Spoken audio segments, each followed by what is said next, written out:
Ratnagiri today, रत्नागिरीकरांचा बुलंद आवाज. बेधडक देधडक म्हणजे आवाज जनतेचा म्हटलं त्याच्यामध्ये आपण जातोय. आज आपण शौकतभाई मुकादम यांच्याशी बोलणार आहोत. 3 ते 4 मुद्दे होते, पण त्याचे भाष्य करणं पण त्यापूर्वी पण सांगतो की काही दिवसावरती गणपती सण येतोय. त्याच्या अगोदर मुंबई गोवा महामार्गाची अवस्था पाहिलं तर ते बिकट आहे, कारण गेली 16 वर्ष आपण बघतो हे मुंबई गोवा महामार्ग पूर्ण होऊ शकला नाही.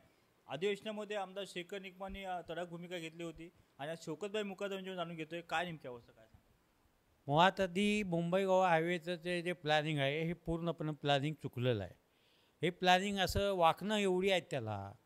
एवढं आता 16 वर्ष काम चालले. 16 वर्षामध्ये किमान 1718 ॲक्सिडेंट झाली. त्याच्यामध्ये अनेक लोक मृत्युमुखी पडले. यांचं प्लॅन पूर्ण चुकलेलं आहे. चिपळूण भातदुशेक नाका इथे पूल बांधतानाच त्याचे वरती गर्डर खाली कोसळले. आता उड्डाण पुलाचं काम चाललं आहे. कॉलमचं अंतर मोठं ठेवलं तर आता मध्ये परत कॉलम उभे करतायत. 17 वेळ ठेकेदार बदलत आहेत. त्यामुळं ते कोकणाला या मुंबई गोवा हायवेचं काम पुरं होण्यासाठी एक प्रकारची साडेसती लागलेली आहे असं जर म्हणालो तर ते चुकीचं ठरणार नाही. आणि म्हणून याच्यात केंद्रीय मंत्र्यांनी लक्ष घालून ठेकेदार जे लोक आहेत त्या ठेकेदारांनी त्या वेळेमध्ये काम पूर्ण केलं पाहिजे. एवढी माणसं मिळली, एवढ्या ठेकेदार आले, एवढ्या कंपन्या बदलल्या, पण कुठल्याही ठेकेदारावर आता आज सगळ्यात गुन्हा दाखल झालेला आहे असं मला वाटत नाही. माझ्या माहितीत ते आलेलं नाही.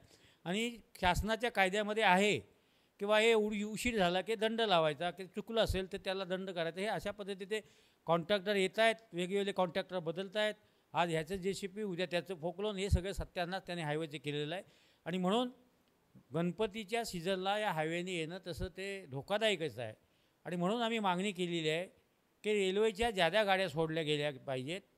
आता रेल्वेच्या ज्या गाड्या आहेत, आता रेल्वे कोकण रेल्वेचं जर आपण सांगायचं झालं, तुम्ही जर म्हणाल तसं, तर कोकण रेल्वेच्या बाबतीमध्ये प्रवाशाची संख्याही भरपूर वाढलेली आहे. आपण त्याकडे येणार आहोत, पण पहिली गोष्ट तुम्ही मगाशी बोललात की ही साडेसती आहे. घरचा आयरच तुम्ही देताय सरकारला, कारण तुम्ही त्या सरकारमध्येच आहात. तुमचं सरकार आहे आणि मुळात शेखर निकमाने आक्रमक भूमिका घेतली होती आमदारांनी. ब्लॉक स्पॉट आहे म्हणून ते सांगतात हा हायवे. एकीकडे पालकमंत्री म्हणतात की डेडलाईन देतात, दुसरीकडे शेखर निकमाची भूमिका आहे. काय सांगा त्यांची पालकमंत्र्याची किंवा आमदार शेखर निकम यांची काही चुकी नाही. अधिकारीच तशी चुकीची माहिती देतात. आम्हाला पण ते माहिती देतात अमुक दिवशी काम होईल, अमुक वर्षामध्ये होईल, पण ते त्यांनी टायमिंग दिलेलं काम होत नाही. त्याच्यावर त्यांना आम्ही शासन काय करतो आहे आणि त्यांना कुठल्याही प्रकारचं शासन होत नाही. आम्ही त्यांना मोकळी सोडलेली आहे. आणि म्हणून कुणाचं चुकलं आहे असं मला म्हणायचं नाही. विषय केला आमदार शेखर निकम यांनी अधिवेशनामध्ये बोलले की आमचं मुंबई गोवा महामार्ग पूर्णपणे ब्लॉक स्पॉट आहे. नाही, त्यांनी वस्तुस्थिती खरी आहे. त्यांनी काय चुकीचं सांगितलेलं नाही आहे. परिस्थिती तीच आहे ना. किती अपघात झाले तर किती अपघात म्हणजे तुम्ही मुंबईपासून अगदी त्या मडगावपर्यंत अपघात किती झाले ना. एवढं काय एवढ्या कामाला एवढा उशीर होत नाही. आणि कॉन्ट्रॅक्टर 10 बदलले याचा काय अर्थ आहे.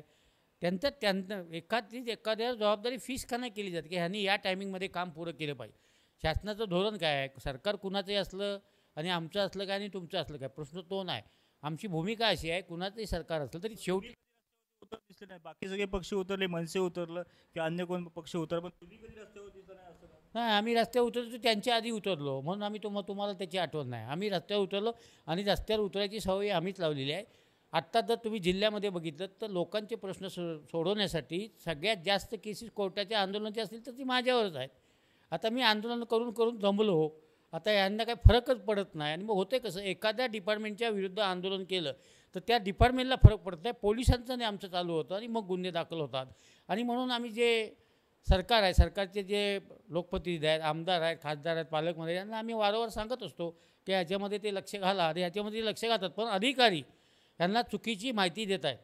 माझ्या माहितीप्रमाणे आत्ताची परिस्थितीमध्ये काम चाललं आहे ते हा हायवे मुंबई गोवा हायवे पूर्ण व्हायला किमान 3 ते 4 वर्षे लागतील. आणि त्याच्या आत जर झाला तर मी मागच जाहीर केलं आहे, आम्ही केंद्रातले आपले मंत्री आहेत आमचे गडकरी साहेब, त्यांचा आम्ही ते नागरिक सत्कार करू, आम्ही जाहीर केलं आहे. तुम्ही दुसरी मुद्दा काढला होता की एकंदरीत आपण जर पाहिलं तर या ठिकाणी रेल्वेने लोक येतात गणपती सणाला. 11 जादा गाड्या सोडण्यात आल्या. काय जादा गाड्या सोडण्याची आम्ही मागणी केली. त्या देखील एक तर मुळात आधी रेल्वेने आणि जे रेल्वेचे RPF पोलीसवाले आहेत त्यांनी याच्यामध्ये लक्ष दिलं पाहिजे.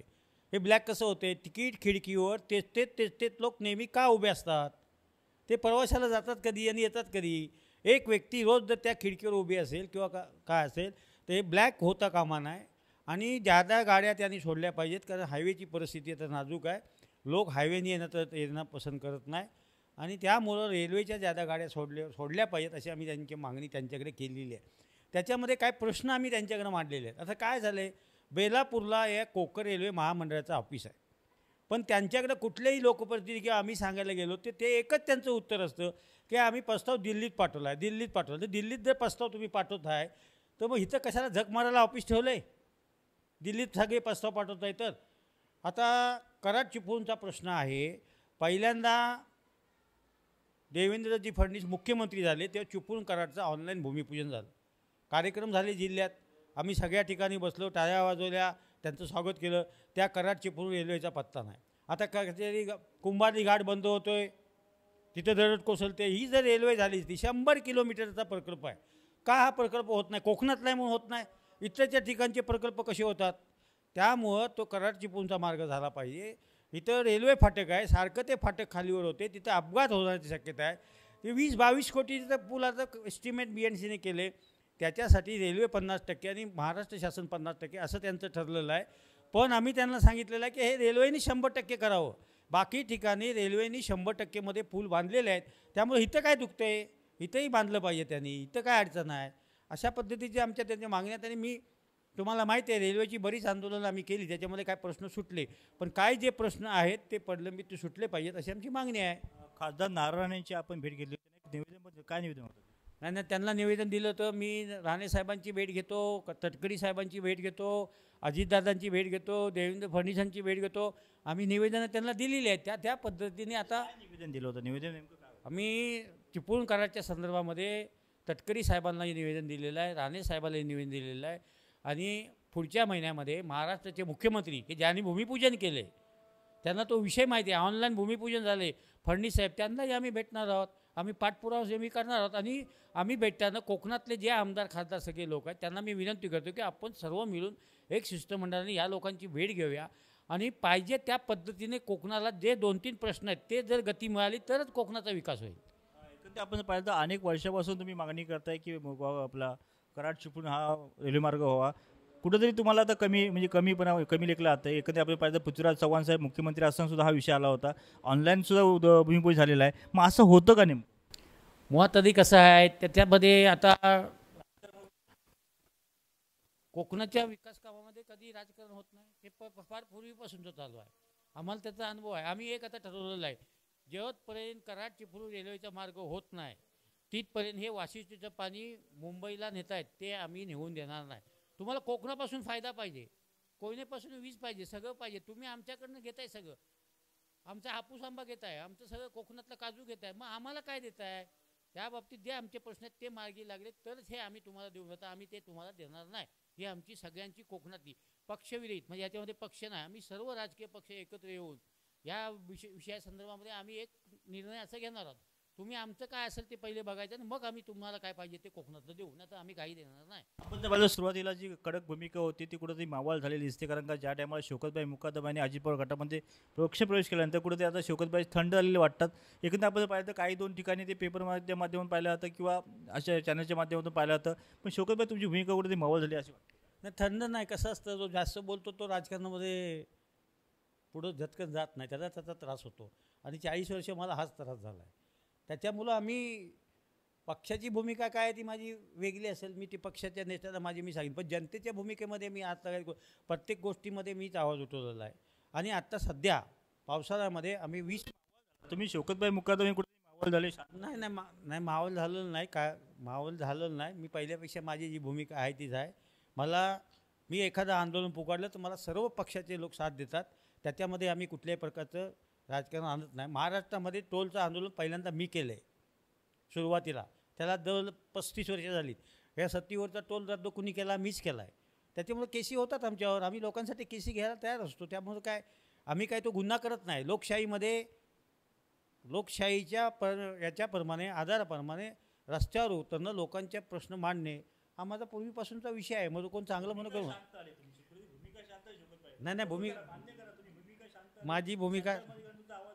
माझी भूमिका ह्या रेल्वेच्या आणि हायवेच्या बाबतीमध्ये पावसाळ्यानंतर तुम्हाला समजेल. आता आपण पाहिलं तर या ठिकाणी शौकतभाई म्हणाले की पावसाळ्यानंतर माझी भूमिका समजा. आता मी कुठेतरी शांत आहे, त्यांनी न बोलता कबुली जबाब दिलेला आहे. त्यामुळे पावसाळ्यामध्ये तुम्हाला माहिती आहे, मी प्रत्येक वर्षी पावसाळ्यामध्ये आम्ही वृक्ष वाटप आणि वृक्ष लागवड ही मोठ्या प्रमाणात करत असतो. आता तो आमचे कार्यक्रम चालू आहेत.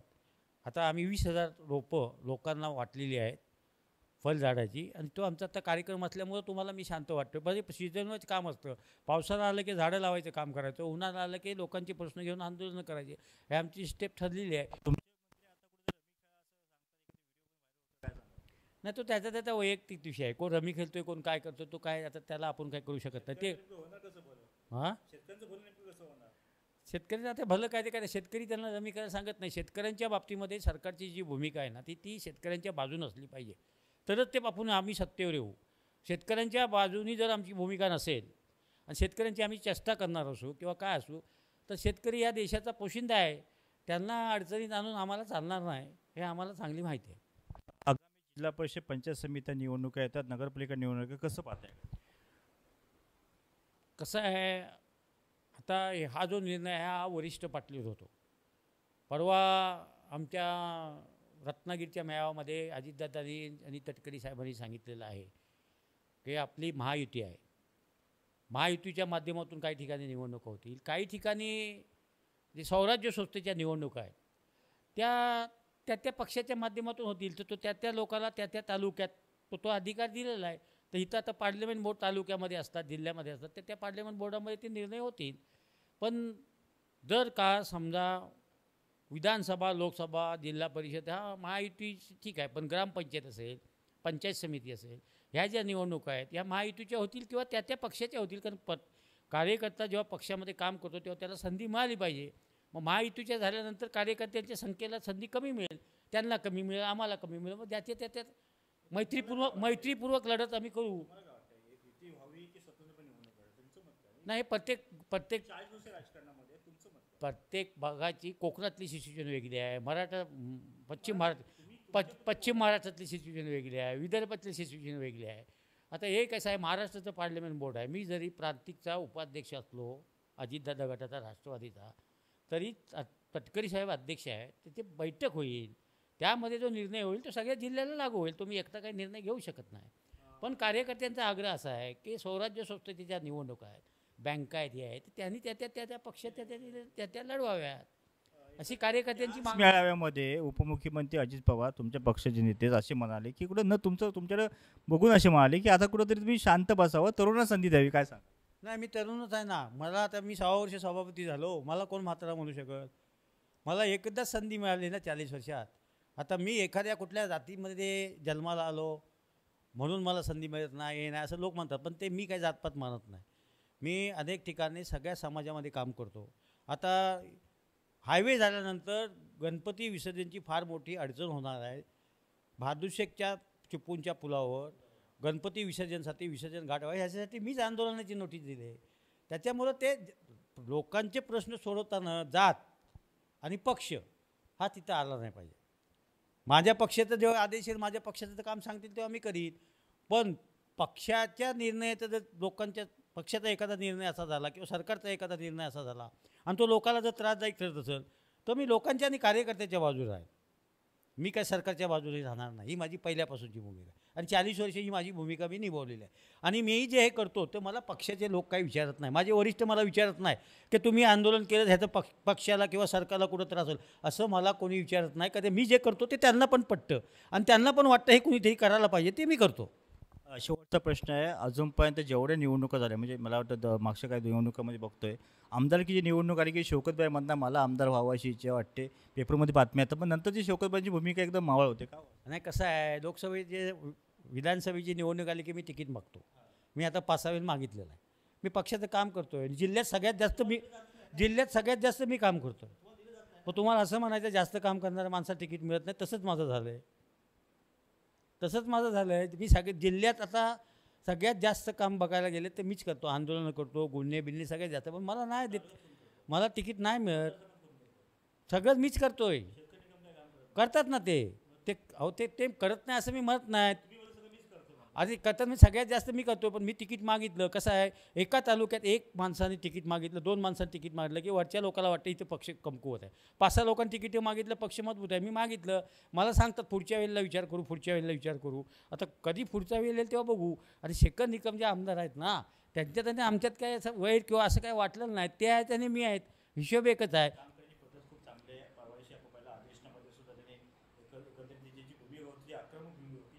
मग आपण इकडे जर पाहिलं सुखदभाई तर कुठेतरी ते संयमाने वागतात. प्रशासनामध्ये तेवढा त्यांचा वचक राहत नाही. मला वाटतं कुठेतरी बैठकीत ते म्हणाले माझा तो वय 58 झालेला आहे आणि मला तुम्हाला स्वबदल देत नाही. खरं आहे. हे बघा, संयम ही सर्वात मोठी शक्ती आहे. जी कामं संयमाने होतात ती गडबड करून पण होत नाही, अशी काय लोकांची भूमिका आहे. पण त्या संयमाच्या भूमिकेत मी बसत नाही. त्यांचं बरोबर आहे, त्यांचं चूक नाही. म्हणून ते आमदार झाले ना. आमदारांनी संयम पाळून सगळ्यांची कामं करायची असतात आणि सगळ्यांची मतं मिळवायची असतात. नुसती पक्षाची मतं मिळवून आमदार होता येत नाही. त्यामुळं जी मतं बाकीची मतं असतात कर्मचाऱ्यांची आधी आहे तर त्यांची भूमिका बरोबर आहे. आता मी संयमाने वागत नाहीत समजा, धरून चाला तुमच्या म्हणण्याप्रमाणे, म्हणून मला तिकीट मिळत नसेल तर माझा स्वभाव काय त्याच्यात बदल होणार नाही. आणि ठीक आहे, पक्ष आज ना उद्या विचार करेल की यांना कुठेतरी काहीतरी काय बघू सांगितलेलं आहे, हो म्हणालेत, बघता येईल. काय मिळावं असं मी मागितलं नाही. माझा कुठेतरी विचार होणार आहे की नाही असं. नेमका विचार नाही तुमच्या मनात काहीतरी असं नाही शोकत भाई. बोलावं ते स्पष्ट बोला. आपली मूळ सवाला काही असं करू नका. स्पष्ट बोला. काय असेल ते स्पष्ट बोला. नाही मला अमुकच द्या असं काय. मी तिकीट विधानसभेला मग मनामध्ये काहीतरी असेल ना. आमदारकी जरा सोडून घ्या विषय. पण दुसरं काही मनामध्ये असेल ना. नाही असं काय माझ्यामध्ये नाही आहे. तर काय माहिती आहे काय तुम्हाला, एक गोष्ट सांगतो. तुम्ही आता किल्लेटकर विचारता, मी पण किल्लेटकर सांगतो. हे 3 पक्षाचं सरकार असल्यामुळं इथं महामंडळं होत नाहीत, इथं कमिट्या होत नाहीत. अजून एकमत झालं पाहिजे. आणि हे कार्यकर्त्यांना जे मीच असं नाही, बाकीचे पण कार्यकर्ते आहेत ना, त्यांना पण कुठेतरी संधी मिळाली पाहिजे ना. तुम्ही आमदार झालात, तुम्ही खासदार झालात, तुम्ही मंत्री झालात, मग बाकीच्या कार्यकर्त्यांचं आणि बाकीच्या लोकांचं काय, ही भूमिका. आणि ही भूमिका आम्ही अजितदादा मांडलेली आहे की तुम्ही एकत्र बसा, 3 पक्षाचे अध्यक्ष असतील त्यांनी, आणि हे जे काय महामंडळ कमिट्या वगैरे ते करा. किती वर्ष आता वर्ष व्हायला येईल निवडणुकीला, म्हणजे बाकीच्या लोकांना अशीच ठेवायची आणि आपण फक्त सरकार चालवायचं असं कुठं चालत नाही ना, असं आम्ही सांगितलं.